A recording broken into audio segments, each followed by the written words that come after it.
then being disappointed. You might make a large sum of money, but the majority of us is in deep poverty in America. And that's a fact. And it ain't going to get better, it's going to get worse. But you have to know what is in place for you as the person you are. And therefore, let's understand that his name is in Genesis chapter 25. I just want to show you that his name is Esau. At verse 30, it says, and Esau said to Jacob, feed me, I pray thee, for with that same red pottage, for I am faint. Therefore was his name called Edom. So we can see that Esau said to Jacob, which was his brother. We know it was his brother. He says, feed me, I pray thee, with that same red pottage, for I am faint. Therefore was his name called Edom. So we have to understand his name was called Edom. So when we go to the book of Obadiah in the book tells a story of this same brother hatred for his brother, and how he would react to his brother, to slay his brother. And therefore, because he has no pity for his brother, all he has is hate. In the book of Obadiah, starting at verse 9, it says, and thy mighty man, O Teman, shall be dismayed, to the end that every one of the mount of Esau may be cut off by slaughter. For the violence against thy brother Jacob, shame shall cover thee, and thou shalt be cut off forever. See, and you go down to verse 12.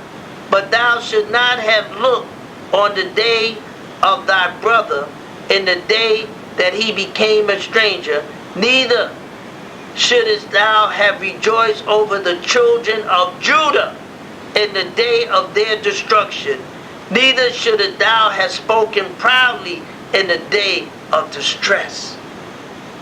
Thou should not have entered into the gates of my people in the day of their calamity. Yea, thou shouldest not have looked on their affliction in the day of their calamity, nor have laid hands on their substance in the day of their calamity.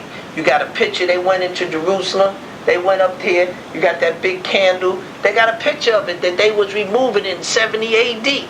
So he told me, he said, y'all should never have gone in there. That was sacred ground.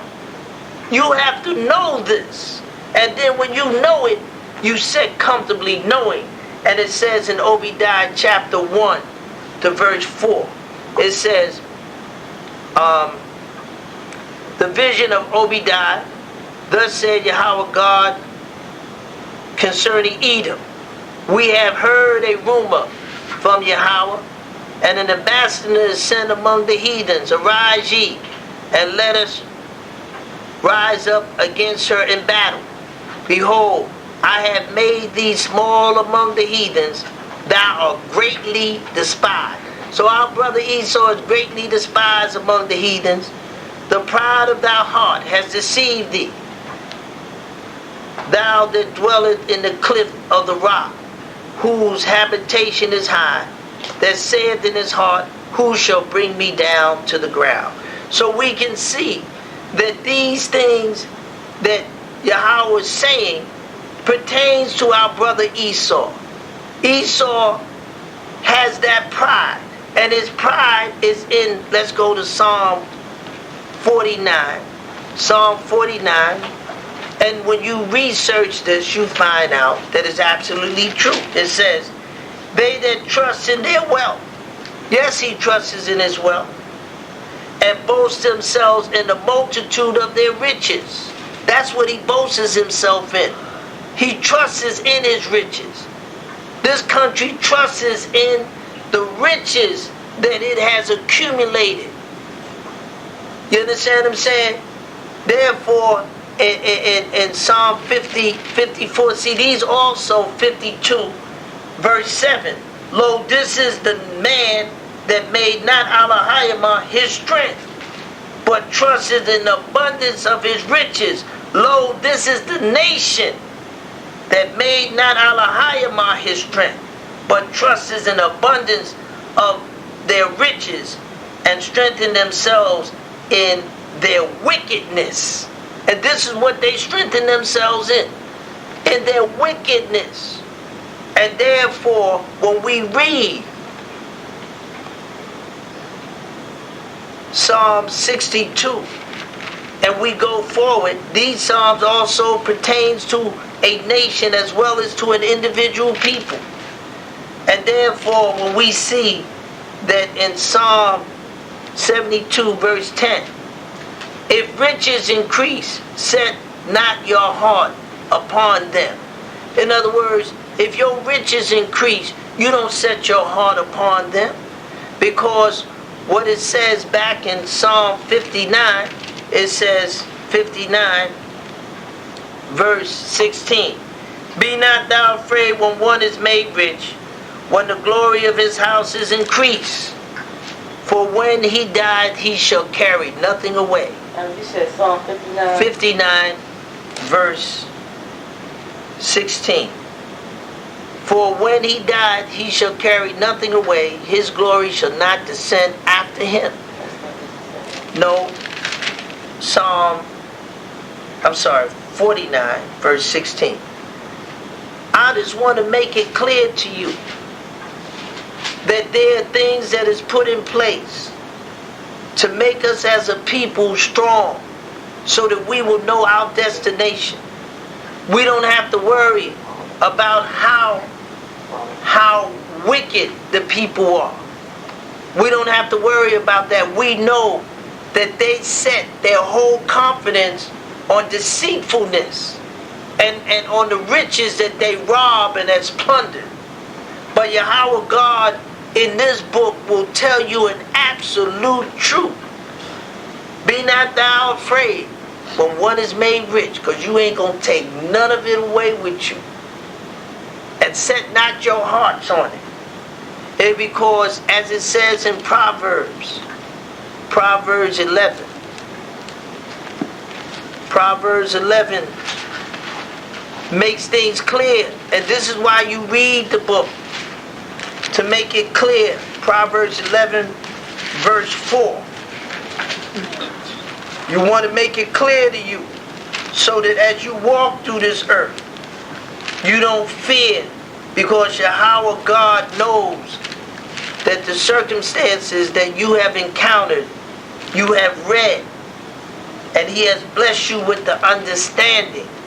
It said, riches profit not in the day of wrath. Riches don't profit.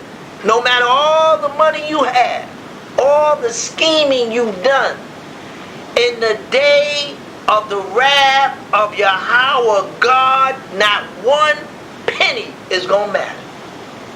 If we go into Zephaniah, we threw our money in the streets because it had no value to us. And this man is going to throw his money in the street because it ain't, when the wrath of God, he says, Zephaniah chapter 1 verse 18, neither their silver nor their gold shall be able to deliver them in the day of Yahweh's wrath. See, that money ain't gonna save them. Don't even worry about how much money they got stored. That same money that they got, they gonna burn it to keep themselves warm, or they gonna burn it because it don't have no value. That same money. Why? We did the same thing. And Yahweh says, but the whole land shall be devoured by the fire of his jealousy, for he shall make even a speedily readiness of all them that dwelleth in the land. And Yahweh's wrath, when he comes, he's going to take, and the people are going to become so weak because their pride is in their wealth. Their pride ain't in God. And even in Ezekiel chapter 7, in the book of Ezekiel, verse 19, chapter 7, verse 19, it happened the same way. Chapter 7, verse 19. It says, they shall cast their silver in the streets, and their gold shall be removed. Their silver and their gold shall not be able to deliver them in the day of the wrath of Yahweh. They shall not satisfy their soul, neither full their bowels, because it is the stumbling block of their iniquity. See, because they think wealth, all the money, the diamonds, that's not going to save them. You can forget about that. There's only one thing that can save you. Yahweh has told you, Israel. You understand? He has made it tell you have to keep the Torah. You ain't going to get it no other way. Nobody's saying don't go and get no money. Nobody say don't go and work. I'm just saying, put whether you have 3, 4, 5 figures, or you get $1 million or 7 million, 8 million, that ain't going to help you. Only thing that's going to help you is to keep the commandments of Yahweh God, because you who are Israel. And he said, can anybody keep the commandments of Yahweh? Oh yes. The law is good for everybody. But you as Israel, you made a covenant with Yahweh God. And that's why Yahweh God is going to make a new covenant with you, because you broke the old covenant, Israel. You understand? Yahweh going to make a new covenant, a new agreement, because you broke the old agreement. And we should love our God for keeping his word that he don't have to. He says, Israel, you broke the old covenant, but I'm going to make a new covenant with you, Israel. I'm going to put it in you, because Yahweh loves us, and we should love him, because he has done for us. You can show, it's easy to show love to a people of perfection, but the law itself is perfect, that was given to us who is imperfect. And Yahweh has labored with us to bring us into the perfection of the Torah. And we should be thankful he hasn't turned his back on us. We should read, but see, there are people on this planet that ain't gonna never believe nothing until it happens. And that's a fact. I don't care whether you sit down, they're not gonna believe it until it happens. It gotta happen. Then they say, oh, now it's, oh, ain't nothing gonna happen. You got those people. Oh, yeah.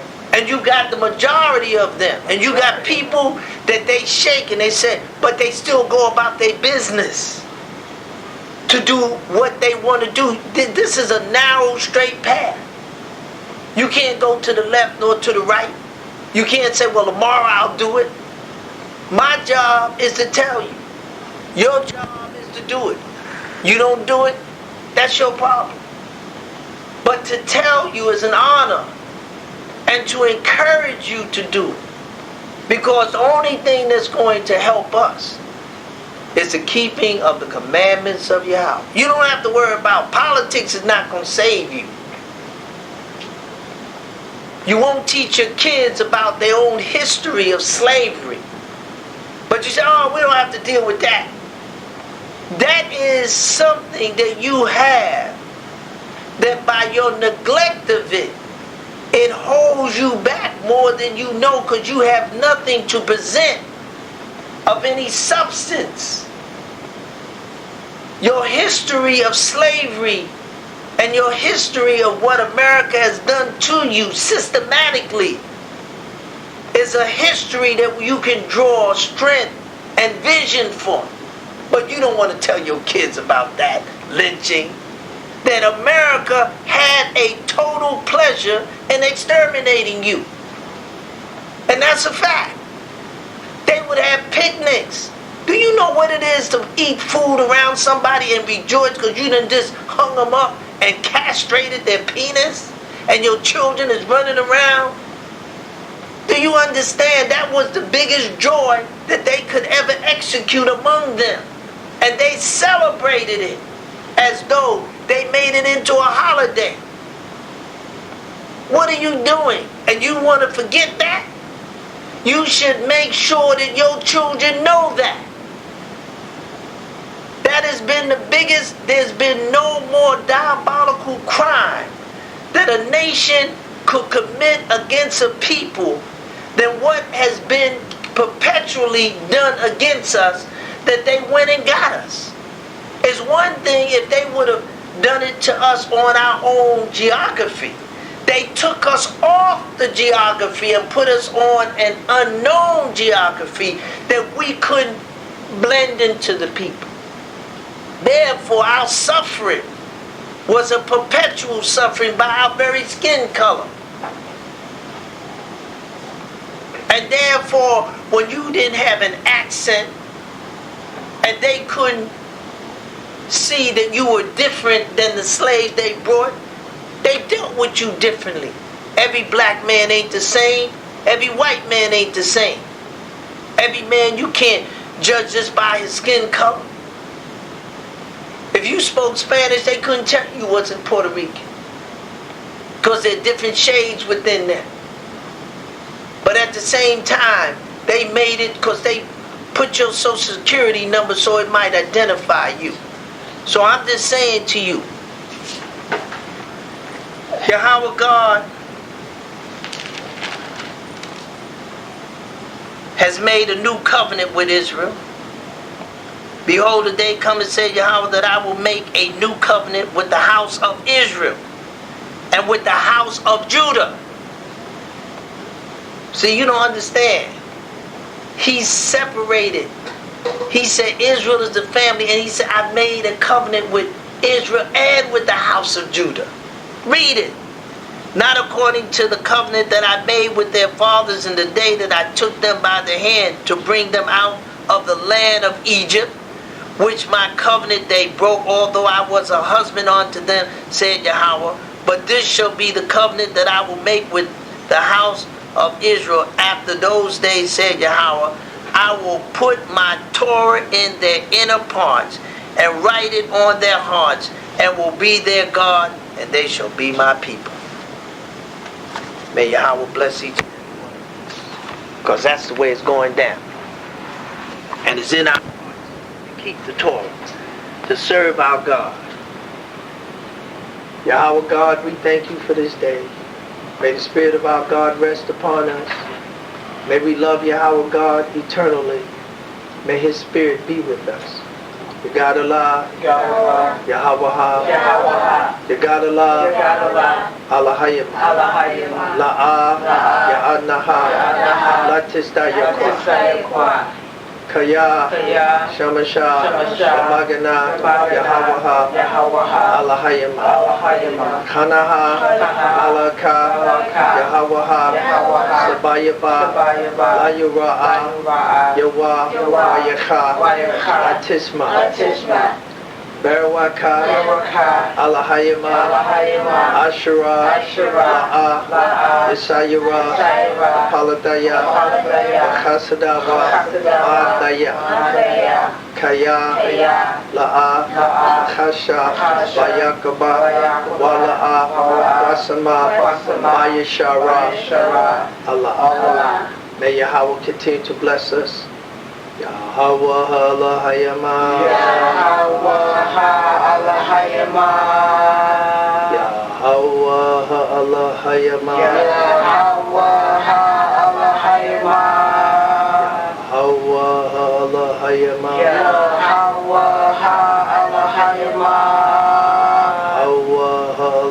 Yahweh Allahayama, Yahweh